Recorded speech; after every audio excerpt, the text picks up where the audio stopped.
Good morning, evening, or afternoon, wherever you're at on Periscope. We'd like to welcome you to this tasting. We have Mike Ireland here, John Vaughn from High Treason, just a new wine bar that opened up in San Francisco recently. A very special guest, Fabien Pajon, in town from Chateau Smith Haut Lafitte, and Nicolas Boissonneau, the sales manager for the US for Roland Coiffe, myself, Alex Casella, and the director of wine sourcing for Vinfolio. Today we're going to try and get the most out of this tasting and extract as much as we possibly can out of Fabien while we got him here in town, and get some opinions from Mike Ireland and John Vaughn through some of the experience at Meadowood, recently John from Ame in San Francisco. Also a different perspective from a sales manager from the US from Bordeaux. So without further ado, I'll actually have Fabien start off and talk about the history of the Chateau, his role as the technical director, and a bit about the history of the state. So. Okay, thank you. Hello, so I will introduce myself. I'm Fabien. I'm the winemaker of Smith Haut Lafitte. So my job is to make the wine of Smith Haut Lafitte till the beginning, from the soil, the plants, the grapes, and after the wine. And after that, I go to show the wine and to speak about the wine, to exchange about the wine, and it's a very good job too. My life. First, I'm not from Bordeaux. I come from the northeast of France, just near Luxembourg, Germany, in the Moselle Valley, in the French part of the Moselle Valley. But in this part, there are no vines. And so I study agronomy, I study viticulture and enology. And for my last training, I came in Bordeaux, and I began my life in Bordeaux there. And a few months after, I found my first job in Chateau Smith Haut Lafitte. It was 20 years ago, so it was now a large part of my life. And I began in the vineyard. It's very important for me because I began by the basis of the winemaking, the vines. And the vines is very important for us. It's the key of the quality of the wine. So I joined the team of Daniel and Florence Catia in 1995. They bought Smith Haut Lafitte in 1919 after a very long and very busy life. 1990, right? 1990. 90, right? Sorry, Yeah, excuse me. sorry. So Daniel and Florence used to be in the French ski team in the 16, and after they go in business, in a food business, in supermarket and things like that, and so he grew his activity till this time to 1990, and he sold all his business at this time, and he bought Smith Haut Lafitte to begin a second life in the wine. But Smith Haut Lafitte began, of course, earlier. The first sign we have of the beginning of Smith Haut Lafitte was in the 14th century, so it was a very old story. At this step, of course, it was not a winery as we can imagine now. It was a farm with some vines, some cows, some growing, all these things, so it was a balanced system. And after some years, I go a bit quickly in the story to explain the name of Smith Haut Lafitte. In the 18th century, a Scottish guy bought this estate because he was a wine merchant. He exchanged wine from Bordeaux to England, and so he bought this estate to have a house in Bordeaux, and so he put his name to the name of Smith Haut Lafitte. So it was George Smith, and so it's for that Smith Haut Lafitte. And I would like to explain Lafitte too, because you can trust many Lafitte in Bordeaux. Sure. Yes. Some very well known, some other perhaps a bit less. And this noun is very useful because Lafitte means in the old French language, it means hill or slope. So in many places you have a slope with wine, with vines. You could use this name. So for the well-known Lafitte in Pauillac, it's with one F and one T. Right. And for us, the evolution of the name gives us one F and two T. So it's not the same thing, not the same place in Bordeaux, not the same wine. It's a very good wine. We have, I think, very good wine too. So You do. So now perhaps So that was to differentiate yourself from, just the extra T was to explain a bit more about the second T. And as the second T, we don't know why. it's because the really precise way of writing the name are quite young. Because before people spoke about write by the end, and so sometimes people make mistake, put one T, two F, one T. So it's like that. And after some years, when people begin to write more precisely and use computers, the name became to be very fixed and don't move. But in the history of the estate and the life, the name could change very quickly because someone make a mistake and after change. So it's like that. Well, thank you. We appreciate the intro and the bit of the history. Let's get into the wines, I think, just because we have limited time with you. And we can talk about, when was your first vintage? Let's pour the... So we will begin with Smith Haut Lafitte White because... the 12. I give you the bottle. I haven't mentioned it before, but in Bordeaux, mainly Bordeaux is very well known for the red. Not so many places for making red white wine, except in the Gravel area. And we are in this Gravel. We are a classified growth of Gravel. So the estate is located at the south of Bordeaux, very close to the town. It's 20 minutes from the downtown, so it's very close to the town. And in this place, you're able to have white and red with a high level of quality. Our wine is done with mainly Sauvignon Blanc. The blend is quite useful, usually with 90% Sauvignon Blanc, 5% Grey Sauvignon, and 5% Semillon. So it's not very classic for this part of Bordeaux because my neighbor use we use higher quantity of Semillon, 20, 30, 40%. For Smith Haut Lafitte, we are very focused on Sauvignon Blanc because I thought that this varietal is very good to make great terroir wine. So just a few words about the white wine making. So our wine are very old for large part. Half of the area of the white are more older than 55 years. So it's quite old, and the other are a bit younger. And may I ask a question real quick about? Yeah. So sure. how old what's the oldest vines for Sauvignon Blanc and Semillon in Bordeaux or in Sauvignon? It's difficult to say because in 56 you have a very big frost in the winter in Bordeaux, and so mainly large part of the vines was broken down by the frost. Sure. So there are not so many very old vines. I know one parcel of Semillon with 100 years old, but it's very small in a special place, protected against frost.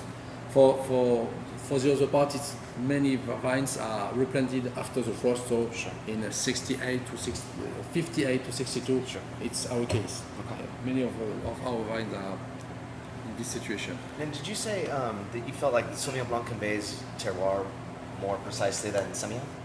I think so, yeah. Okay. Yeah, sure. In fact, Sauvignon Blanc it's quite a very large useful varietal because you can use it as a varietal to make varietal wine, as many parts in the world, as New Zealand wine, with many acidity and asparagus taste or something like that. And if you drive the vines by different way, if you go to find more ripeness, if you have a good place too, you can show the place. And in this case, Sauvignon Blanc is a very good varietal to show the place, to show the terroir. And it's of course what we try to do. Right. I just hadn't really thought of it. Because I don't want to make a varietal wine. Right. There's no interest to do that. Right. So it's interesting for us. Right. I try to show the place, to show the soul of Smith Haut Lafitte. Right. And it's for that we have very precise viticulture. Nice. Thank you.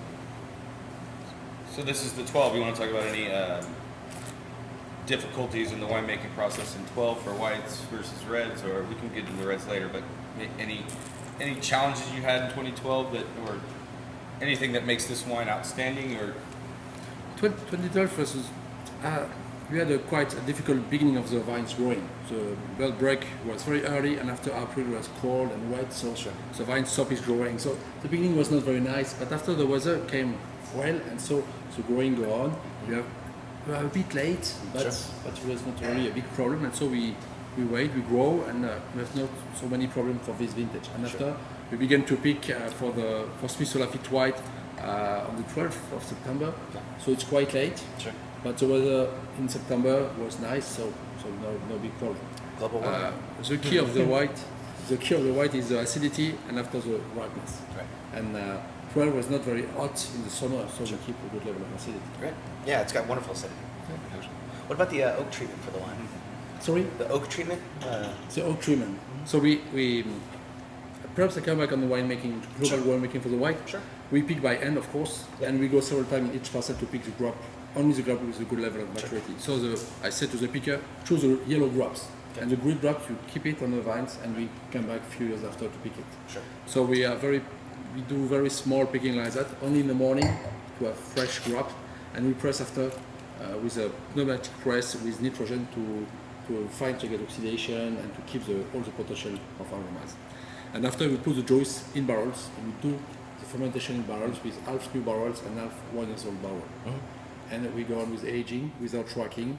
We keep all the lees. We make some small stirring at the beginning, not too much, and just to find the balance with the oxidation and reduction in the barrels.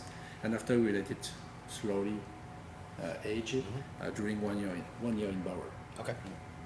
It's just French oak, just few forest.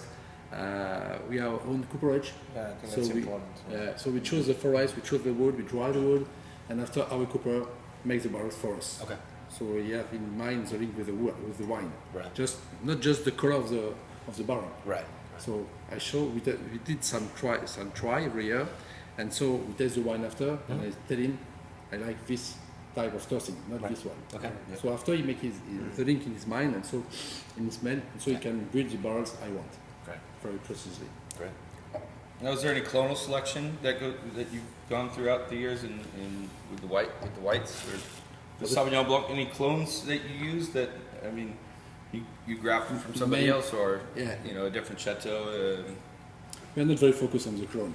Okay. Because we have the large part of old vines, and the old vines was planted before the clonal selection. Yeah, sure. So this part are massal, and we began 18 years ago to select in our old vines some plants. And today I have a collection, a list of different plants. We come from our old parcels, and I have 13 different plants, and I use it to replant the new parcels. So I'm more focused on massal selection compared to clone. I have some clone, of course. That's integrity. Then you have integrity and consistency throughout the. Maybe vintage variation, but you have consistency in the grapes that you're using, right? But in fact, if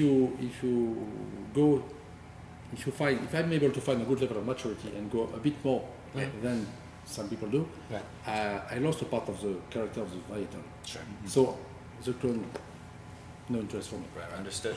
Understood. We got an audience question. We got a question. Well, Red Bordeaux is very well renowned for its ageability. Yeah. The whites are not so much. One of the hallmarks of Smith Haut Lafitte Blanc is how many years it can last in the glass and in the bottle. This is considered a 25-year wine. And so the question is, to what do you attribute your ability to create such a long-lived white wine? It's different things. Before we thought that it was just acidity, which give ability to age well. But after some different vintage, and some vintage have 95, for example, 99 was very odd vintage and rich vintage, and they age very, very well. And so today I thought that you need some acidity for the balance of the wine, you need acidity for the aging, but if you have some body too, and if you have some concentration, it helps to age well. Yeah, definitely. So it's a three things. So it's for that I try to make, for me a white wine is not just acidity and perfume. It's of course acidity, it's of course perfume, but it need to have some body, some concentration. As a red wine, in fact. My wine is a table wine, so it need to have some body, to have some balance, to be able to exchange with food. And these things give it the ability to age well. Sure. I'd also add, I think the slight oxidation you get from using oak in the élevage tends to be a preservative as well. Will add to that sort of aging, at least for me. Look at White Rioja, it's oxidized, but it lasts forever. In fact, in a barrel, you have very small oxidation. It's an small oxidative aging. But in the same time, you keep the lees in the barrels. Sure. So your lees is keep all the oxygen and preserve the wine. It's like food. And so it's for that we keep the lees. Right. And so you have the oxidation in the aging of the white is very, very, very slow, very continuous. Right. And so it can give to the wine the ability to age, to find more finesse, more textures. And at the same time, if you have some tannin or something like that, it could destroy. So it prepares the wine to be able to age well, to age longer. When you say body of the wine, do you attribute that to alcohol or to tannins? And then second question is, in the white wine, without the presence of tannins, is alcohol more? I think it's not alcohol. Alcohol gives you a shape, a roundness, a sweetness. Sure. But you could have wine with high level of alcohol, but it's not body, not concentration. Sure. So you have the volume, but in the middle you feel something, you cannot find it. The concentration came, of course, by the grapes, and to have that, we need to have some concentration on the grapes. Small production, just a few grapes on each plant, and I see. during the press, I press quite a long time, and I extract a bit the grapes because the ripeness is okay. You have not bad talent, so you can extract a bit more compared to other idea of the winemaking. So I try to extract the concentration, the solid part, in fact, in the juice. It's difficult to explain.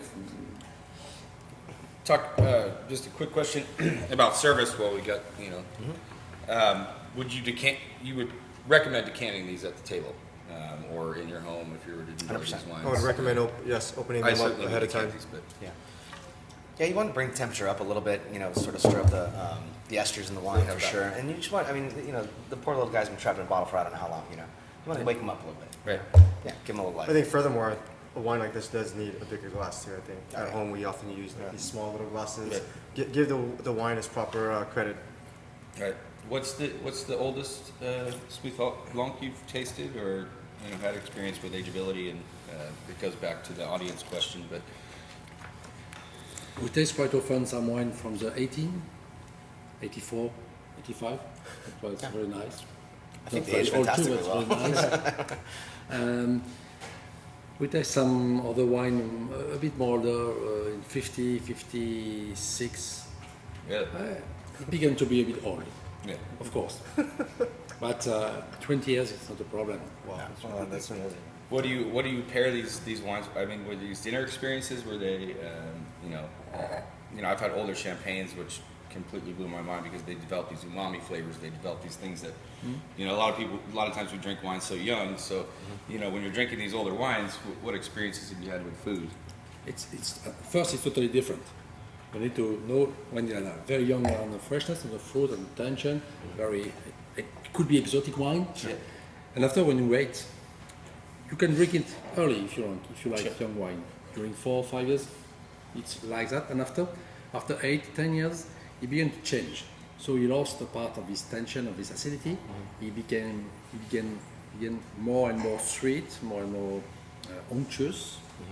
And the aromatic moved to the fresh fruits, more candy fruits, to dry fruit, to honey, to flowers. So I think more the wine age, more he began, he transformed to freshness, to complexity and sophistication. So young, perhaps he's very simple cook, grilled fish, very simple things. And when he became older, you can use it for cheese, for white meat, for creamy sauce, for many things. And so he keep his power, so you can exchange very strongly. Sure. You could use some curry, and not too spicy, of Right. course, but you could try very interesting exchange. Definitely. Lovely. We have another question. Question generally based on what you just said. How does the aging of wine generally affect the way you use it in food? Can anyone speak generally to that? Can we hear the question one more time? So how does it vary when you use an older wine versus a younger wine in food? You just have to be a little less cooking. a little less dramatic with the food. So you want the food to be a little more reserved, subtle. You don't want to amp up spices and acid and things like that. You're going to just wallop the wine. So you really want to think about supporting the wine. When it's a little bit older, maybe a little bit frail. You want the food to kind of be a nice cushion for the wine rather than being like the star of the show. I think for me, I use the general mantra: complex wine, simple food. Simple wine, complex food. I like that. Can I get a flashcard on that? We just coined it. Trademark. John Bond. Simple mind right here. Lovely. Let's. We're seeing two different vintages really jumping out of the glass here. The 10, so we can get into the reds. Just a quick synopsis of vintage. Obviously, a lovely vintage in Bordeaux for reds, but let's talk about the whites real quick. For red, it's now it's sounding vintage, but for the white, it's a very good vintage too, because the key is quite the same, in fact. 10 is fresh for the red because the temperature was not too high during the ripeness time.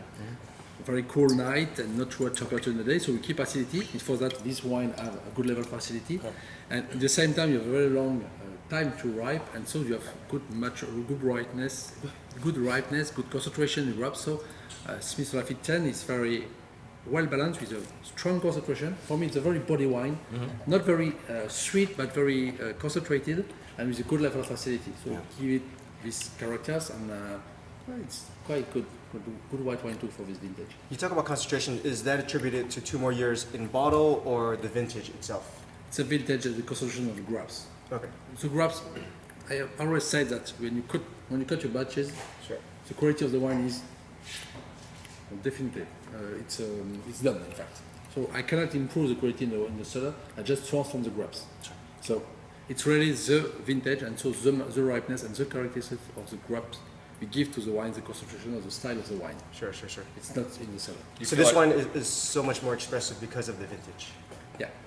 And if you compare to the 2 wine we taste, 12 to 10, 12 is with more sweetness, is perhaps with less concentration, less density, but it's very balanced and very creamy and very elegant.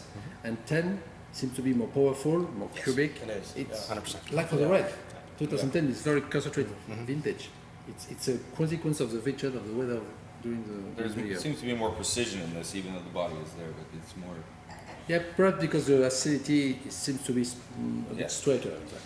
Do you think this is going to pick up those creamy notes? And those, I've had the 09 at served it. What was the dinner at the last year at Entremere? They served the 09 for everyone. And what it had everything going on because it had the structure and it had the You got so much acidity, complexity on so the much wine. complexity, like a white, like a fine Grand, like a premier Grand Cru Burgundy. Thank you. It wasn't. No, it reminded me of that. I'm not comparing the wines to that, but I'm saying.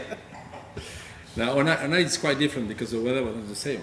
I always speaking about weather because weather gives the style of the vintage, and I follow it. I don't want to build my wine. I try to understand what happened, try to taste the grapes, and to imagine what could be. So I transform what the matter gives us. And 9 was a bit higher in temperature, so the wine are a bit more creamy, a bit more richer. So the level of acidity is a bit down compared to 10, so the shape of the wine are not the same. It's very concentrated too, but the shape is more on the roundness compared to 10.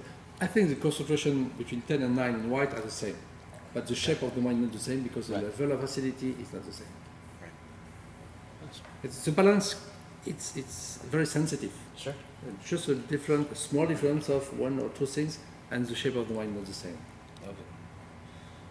Well, let's get into the reds here. We got 4 reds to taste. We talked quite a bit about white wine production. I'd like you to, Fabien, to talk a bit about bioprecision, what you're doing in regards to biodynamics, the estate as a whole. You have a restaurant there. You have you do lodging there. It's quite the experience going there. I was only there for 10 minutes. I wanted to stay a lot longer. But that's what happens at Entrepreneur. So we try from years ago to find a real way of growing the vines. Sure. Because many things are in the air, but we want to find the good things we thought to make the best wine, and we defined a new way of growing the vine. Is the bio precision. That's fine. And it's a mix or join with two strong ideas. The first is bio. It's the idea of the tradition. So we try to keep all the good things for the tradition. We try to be as natural as possible, as organic as possible, and we try to have a very good relationship between the plant and the soil, because we want to make terroir wine, so we need to have plants which live with the soil. We go very deep with the roots in the soil and we exchange very well with the soil. If not, it's impossible to make a terroir wine. And we try to keep all the good tradition, all the good job done by hand in the vines. And we do many times in the vine to put leaves, to do that very small job, but it's necessary to be very precious to have a good ripeness at the end. And the second part of the, perhaps some example, we did our own compost since 20 years now. We use wood the pruning.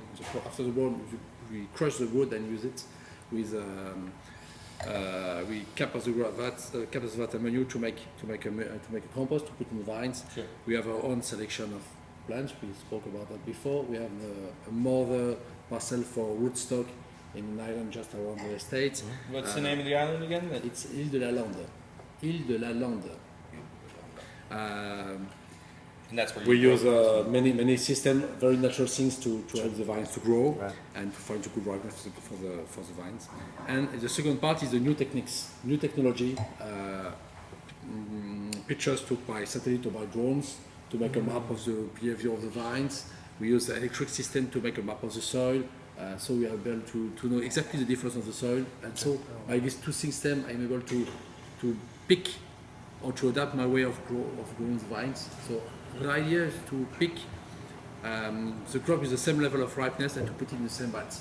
So that all my vines are very different, but in the vats all the grapes are quite with the same level, with the same level of maturity. So I could extract very precisely the things and make very precise wine. So this is the idea of the winemaking at Smith Haut Lafitte: bio, tradition, nature, and very new things to help us. Sure. All these things are just tools. It's not tools. I don't use this system because I have it. I use it because I need it. Sure. It's not the same thing. Right. Tools are used to make Right. something. It's not. How many drones you got? No, You have to register the drone in Bordeaux? no, I have no drone. I use someone we can we do the mission because I thought you said you had drones. the most important thing is to analyze of the picture. In fact. Good. You can take a picture by a drone, by a satellite, by a plane, and it's not so important to have this machine. So let's talk about the first wine we have here. So the first one is Le Petit Haut Lafitte, 2010. So Le Petit Haut Lafitte, on our estate we have several range of wine, different style of wine. This wine is Le Petit Haut Lafitte is the wine done with 55% Cabernet Sauvignon and 45% Merlot. He done we use for this wine some grapes we come from young vines and some parcels, some special parcels with different kind of terroir. So this wine is, I think, it's a very good idea of what could be a gravel wine. Sure. Not a classified gravel jars, but a good gravel wine. Sorry.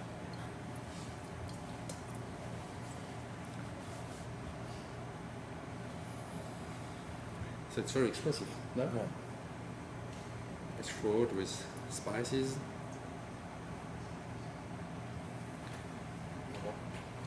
Try these.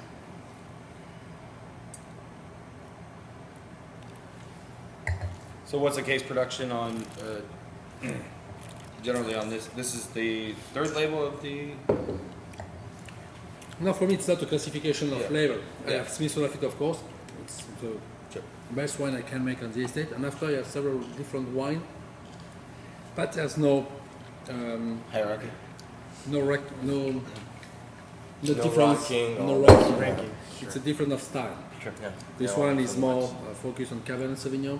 It's more to be a real gravel style wine. Yeah. I have another wine. It's more on Merlot side to go to restaurant to be able to be drunk early. Sure. So it's different style of wine, but it's Right. not different range. Right. Where is that determined? At the vineyard level or in the barrel room? Both, because some parcels are focused for this wine, but after I can use some also a lot of wine depending on the blending. In fact. Okay. So I use both. The idea is to build the better wine I could imagine for each vintage. I see. When, how long has this wine been made? How many years? It's quite new. We began the first vintage in 08. Wait. Yeah. Because before we have just one first wine and a second wine, and after we began to change the way, and so we keep on with Smith Haut Lafitte, of course, and we do different style of wine just after Smith Haut Lafitte. It's a wonderful balance. Yeah, The of balance is really. I mean, it's lush at the same time being like, has the tannins to kind of prop that up. The acid's fantastic. It's a nice You wine. look at that chalky mineral, like gravel thing on the, It's very gravel style. Gravel. You know, Very you gravel. cannot make a mistake. I've done all It's really gravel. But that would cut through a nice ribeye or some marbling meat would be delicious to that. So the next wine here, featuring the. Yeah. Are we going? We're going 12, 12, 12, 9. 9, And then and Dan 10. says, yes. You can I see the agree. evolution. What do you agree with, Dan? That was Sorry? a comment from the audience. What's? Is there a comment from the audience? No, Dan was agreeing with your assessment of ribeye. Oh yeah. Is he cooking right now? He's getting ready for the Super Bowl. Wait, is he following Alex? It's a big week here, you know. Yeah, In San the Francisco. Super Bowl will The be Super here. Bowl, yeah. People Well- people love football. They're starting to love football and wine more. I think that's the main thing that we need to get across. You need to make an event. Super Bowl and I prefer football, but you know, Oh my goodness, no, it's impossible. not in America. I just come back. You spoke about balance. For Yeah. me, balance is very, very, very important because if the wine are not balanced, it cannot age well, will never be and it balanced. cannot give pleasure to people. Exactly. And my job is to give pleasure to people through the wine. So you Sure. need to have Ours the as well. balance, you need to have the good textures, and so I'm very focused on that. Yeah. Some people forget because they want to have a very powerful wine, very demonstrative wine. Sure. But in this case, you lost your consumer, you lost the pleasure in the wine. So it's very important. For me. Great. We appreciate that. So I like drinking wine. I do too. I tend to drink And last this- now and again. So 2012 Reds. You know, we saw the expression of the whites. There was marginal reviews coming from the critics. You know, initially Bob Parker went and re-rated the wines recently. I think you know there was some levels bumped up once the wine settled in bottle. You know, it wasn't just the barrel scores from Mon Premier. You're starting to see pricing. You know, pricing has stayed steady in the market. Where do you see the 12s going? You know, what should we look for highlights in the 12s? You know, and when would you drink them? Many questions. Just say yes. Yes. No, in fact, 12. We spoke about the vintage for the white. For the red, Yeah. of course, the weather was the same. So we pick late. And I think that for the first tasting en primeur, the wine has not the same shoulder as 11 vintage. So many people think that this wine should be a bit too small, in fact, a bit too thin. And after doing the aging, the balance came back, and many sweetness came after the aging. So the wine after bottling are better with more concentration and more fatness and more roundness. And so it's for that after bottling, many critics spoke about this vintage. I think could be better than they imagined at the beginning. And you're saying for this bottling or across the board for 12s? Sorry? For this bottling specifically, for your chateau or for... No, it's quite larger a bit larger. Yeah. It's quite general because I say at the beginning, I think people was a bit disappointed with the concentration of tannin. Sure. And it's for that I see. in Bordeaux, often when you have not a very big quantity of tannin, people are afraid that the wine are not able to I see. age well. So it's for that this vintage was a bit overappreciated. And today it came back very well, and so it's very creamy. It's easier to taste this vintage today compared to 11. 11 is more tannin, So shut seems down to a be bit more dry, so you need to wait more. I think this wine, if you like young wine, you can drink it in 2 years or quite now, after putting it in decanter, and you can keep quite a long time, 10 years, 15 years without problem. So you can choose, and I like that. I like that the consumer can choose the time to drink the wine. Young if they like, older if they prefer. So In ideal situation, how long would you sell it? 6 more years, 7 more years? for me, I would like 4 to 6 years. Okay. Because after 4 to 6 years more, you have the beginning of the evolution of the bouquet, so many complexity to the aromas, and you keep the body of the wine. And you keep the After, you will increase the bouquet, but for me, you begin to lose the part of the balance in the mouth. Yeah. So I like when there are something around 10, 12 years. And if you could pinpoint a similar vintage to the 2012, what would that be in the last 15 years, let's say? It's very difficult for me to compare. The I got a lot of different- questions. Perhaps something like 06, but with perhaps higher acidity, so with more freshness. 06 with more freshness.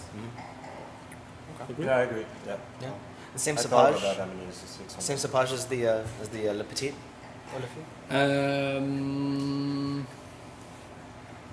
No, we have 55% Cabernet Sauvignon,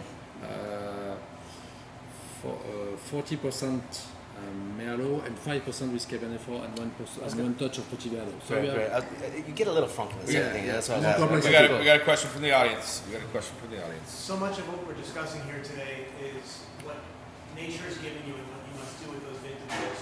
Around the world, except in Bordeaux, people can take more of a heavy-handed approach to making the wine consistent through the years. Do you ever wish you could apply those same types of techniques year after year in Bordeaux, in the vineyard, and in the winery to what the rest of the world is allowed to do, make more consistency through the years? I'm not so sure it's a good idea for us. Even with the global warming, we couldn't imagine what could happen in 10 years. But today, we are always quite on the limit of the ripeness every year. And it's for that Bordeaux wine are very good, because we keep a very nice freshness, very nice balance. And if you change too strongly the way of growing with irrigation, with all other things, we could make more consistency wine, of course, more average wine too.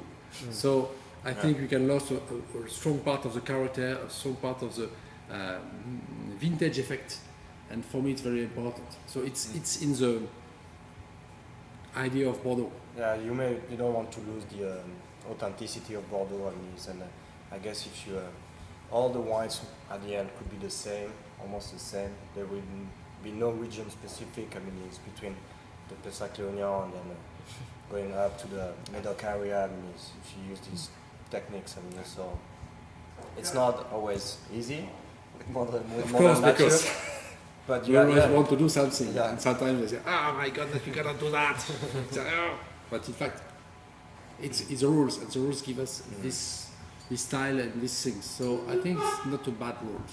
Now, there are a lot of things you can do, between cold soaking, optical sorting, a lot of things you can do with that were not part of the regimen 20 years ago. What sort of things have you done to modernize your approach to create the wines that you've been doing? Because Smith Haut Lafitte has marched up the rankings in the last, put it this way, during your tenure at the winery, they certainly have marched up the rankings. So what have you applied of modern techniques to do that?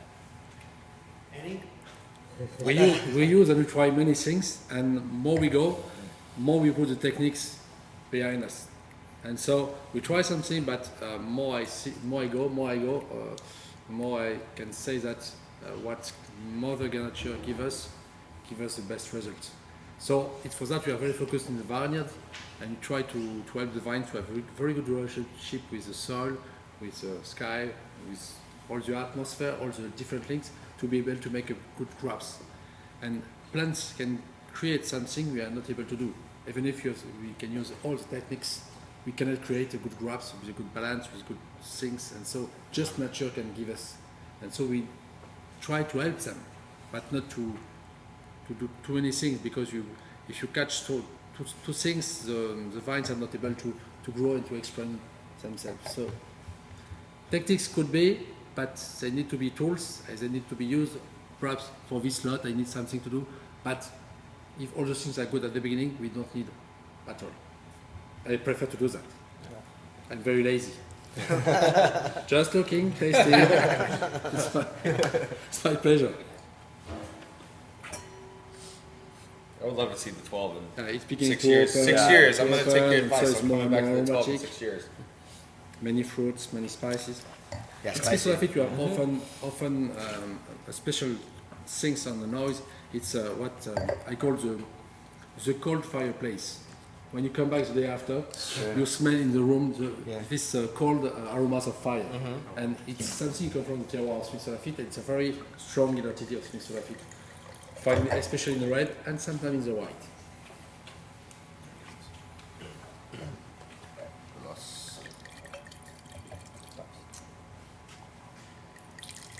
This is going to be interesting. Which one is it? While you guys are pouring that, we had a question from the audience, and I'll leave it to you guys to figure out how to answer this correctly. What are you typically going to see these price-wise on a restaurant menu? on a wine list? It's going to vary. Good right, question. across- Please, this is the 2009. We'll talk about that in a bit once we finish this question here. I'll leave this up to John and Mike. I mean, John worked at the St. Regis. Mike worked in numerous places, Meadowood to, French Laundry to Bennu, and Yeah, it really sort of depends on the restaurant. A lot of different restaurants use a different math to determine what the markup is going to be, frankly. Typically in a restaurant, you would see it about twice that of retail. That being said, there's some places that, obviously the service is included, so that'll be a little bit higher. These are fantastic, sort of top tier wines. You're not going to find them at your local pizza joint. So they might have a different style of markup. So it's a little challenging to say, frankly. And it's not based so much typically on, at least with current releases, not based typically on gray market prices. So it's hard to ascertain like what a restaurant list would look like based on what you're seeing in the gray market. Okay. And I would add that this is also very dependent on the vintage as well. A stronger vintage will command more of a premium than a weaker vintage. If you have verticals, I think you have a chance to stretch that market.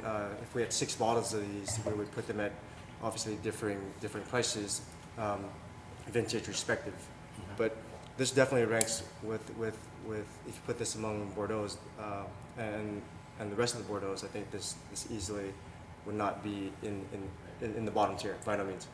Okay, we have one more question while you're still there. The question is, and I think this is interesting, is to what degree do you think consumer tastes have changed over the years, and do you try to follow in your mind what different tastes and try to change your winemaking accordingly, or do you stick more to kind of Good question. what you feel is the right way to do it? And to what degree do you try to take changing consumer taste in wine? great question. Yeah, it's a very good question and not so easy to answer, but I will try. In fact, we move. Of course, we move because we try to improve the quality of the wine. If you come back in Bordeaux 30 years ago, so the shape of the tannin are not the same as today. The wine are more creamy, the tannin are more bitter, and so it's not something like people want to have. And now, not so many people want to buy the wine to keep the wine 10 years in the cellar and drink after.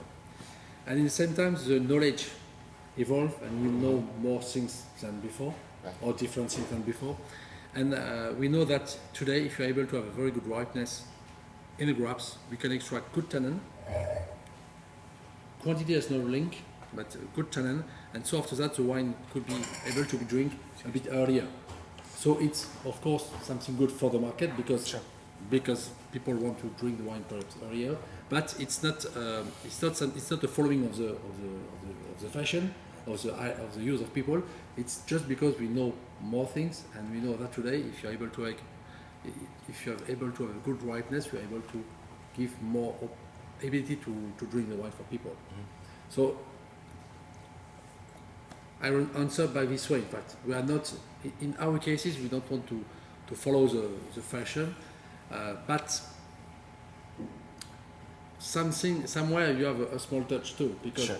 in the 1995, the quantity of new wood increased very strongly. Now it came back. So it's depending of the idea of winemaking is in our mind, so it can move a bit.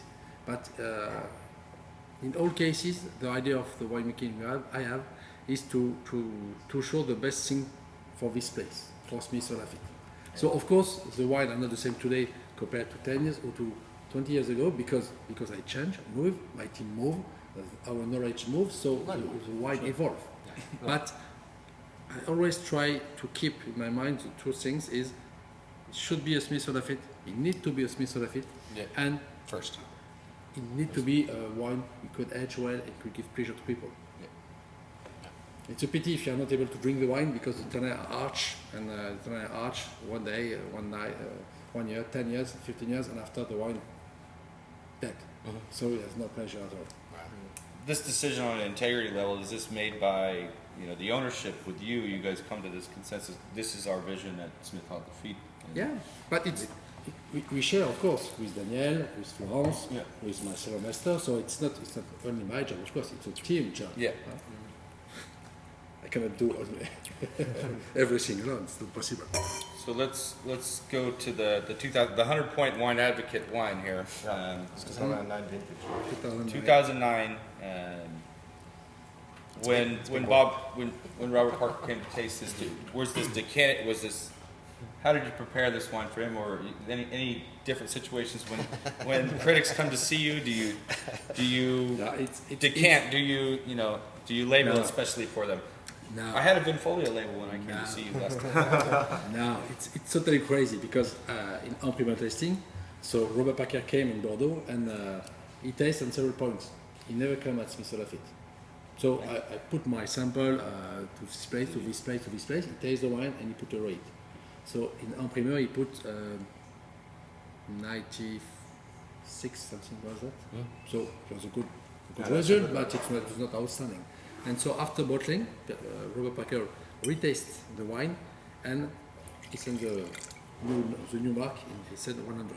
So it was totally a surprise for us.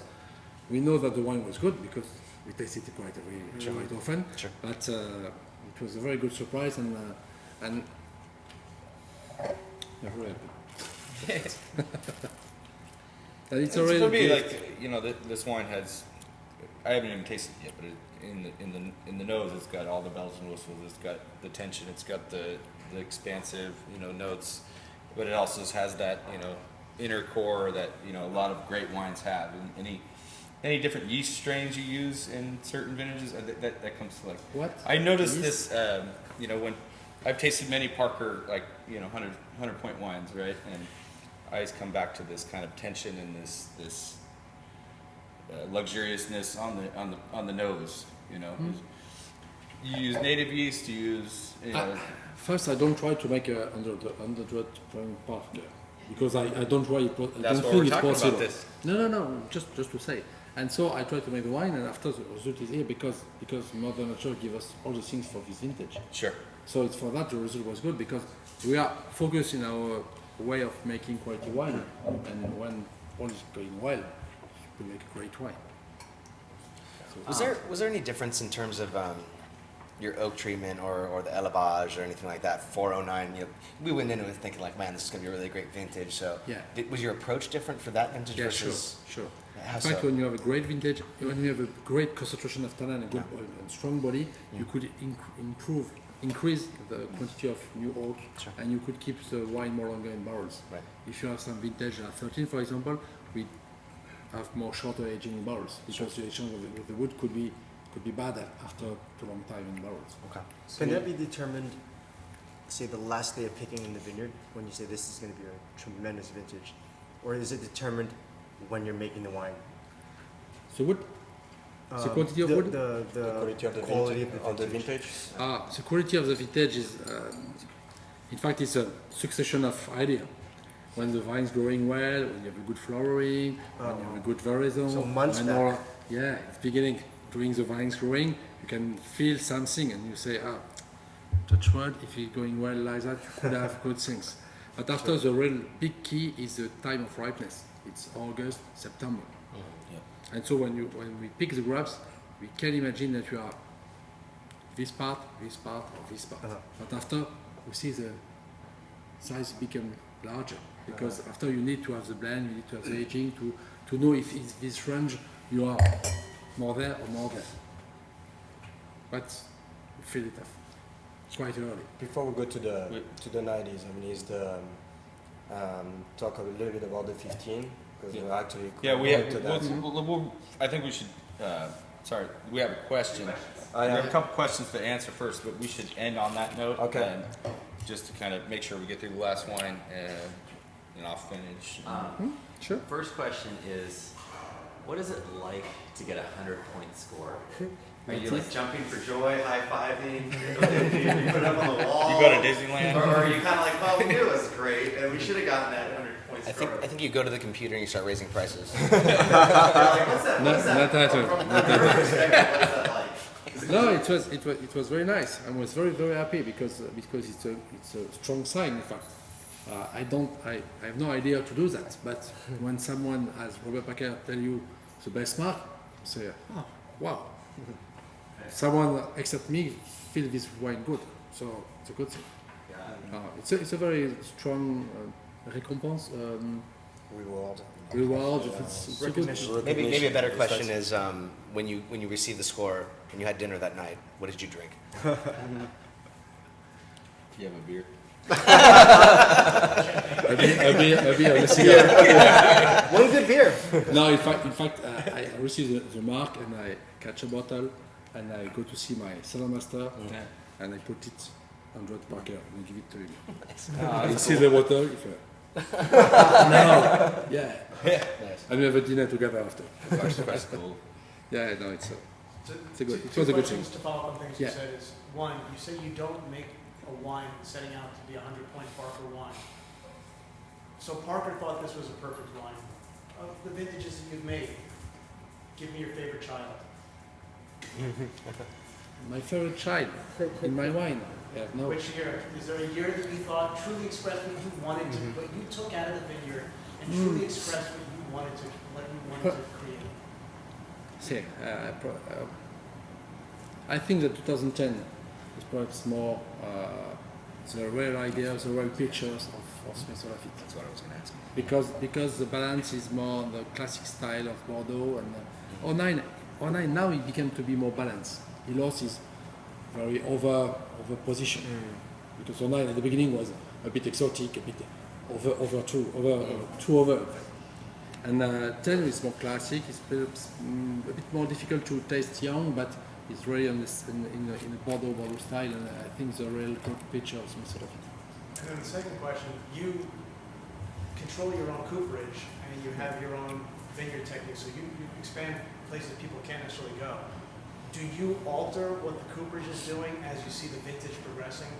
Do you determine, oh, we're going to need more of a heavy toast this year, or light toast? Do you dictate to the cooperage what the vintage is giving back to you in the vineyard? No, we are not able to do that because the cooper work every day, build barrel every day. So today, I cannot imagine what could be next vintage. So today is building barrel. So in fact, the evolution is done every vintage after every vintage, and so we choose a style of wood for our estates, and after we regulate depending on the quality of the vintage with the quantity of new oak and the time of aging in new oak. It's a shame for the sound. It is Saturday. Some of us work tonight.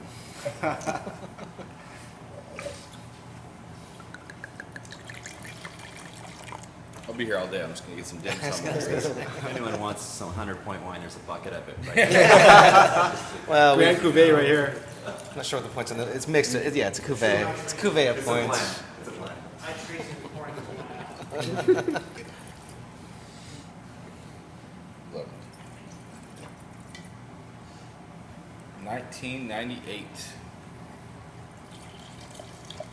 More of a right bank vintage, right?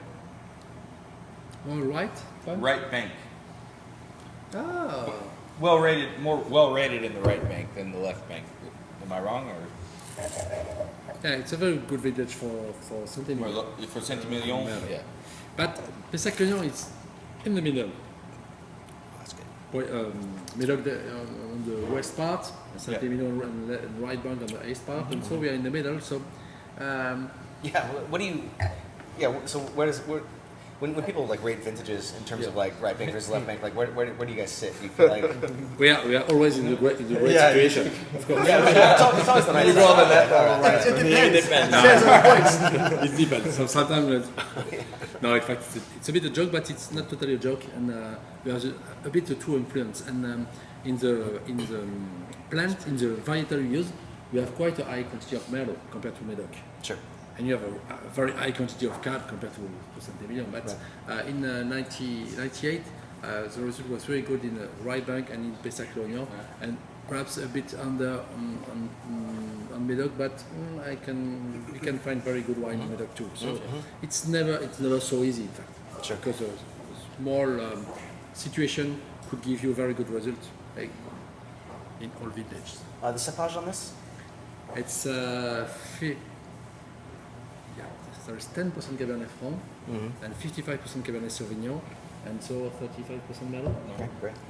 Do So you think a that- higher quantity of Cabernet Franc in this vintage. Yeah.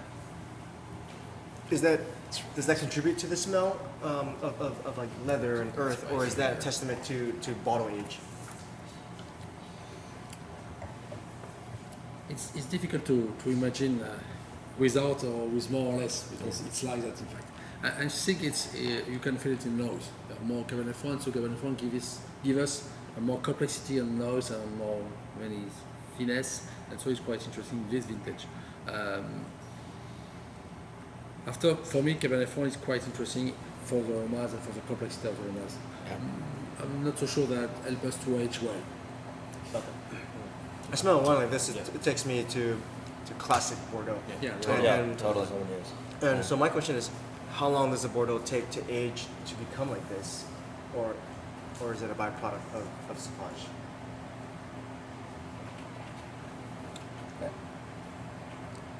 I'm not Big so sure question. to very well understand the question. If we age these wines for for 5 the- years, would it smell like this after 5 years, or would it take 10 years, or That's For me, vintage, for me, right? Where does it start developing the secondary, tertiary? yeah, secondary? you are already a strong bouquet now. Yeah. So you could have a beginning of bouquet after 8 to 10 years. wow. But in this wine, of course, it's a bit older, and so we have many bouquet and it's a very nice nose for Bordeaux. This wine was a bit woody at the beginning. When he was young, he was a bit woody, and so people feel, you have too much wood, and after some years, it would disappear totally, and so we come back. It's like it's like these two. You know, I mean, like we're gonna have to wait a little while. How long is it going to take the 09 to get this? But, Could be very long. right? No, It could be very long with that because the being said, line though, I is think But when it gets there, it's gonna be it's stunning. really a preference. I think the buyer of the wine really has to say, I like the Portugal style, or I like the secondary smell style. Well, and when I you're think buying you a have not wine, to choose. You can taste some bottle young, and after wait yeah. to have the other. And then taste them later. That goes to that champagne analogy I was talking about earlier. You know that like for me, a lot of people like to drink their champagne young and very vibrant and crisp, and even white Burgundy and white Bordeaux. Guys like us, we probably prefer this style.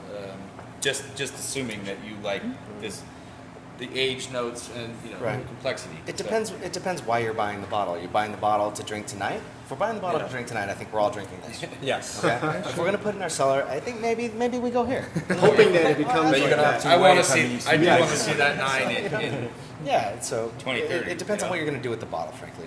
Yeah. That's where you have to start from. I think. And it's for that I spoke before that I like that people could drink the wine now in 2 years, Sure. in 5 years, in 10 years, Right. and they make a choice.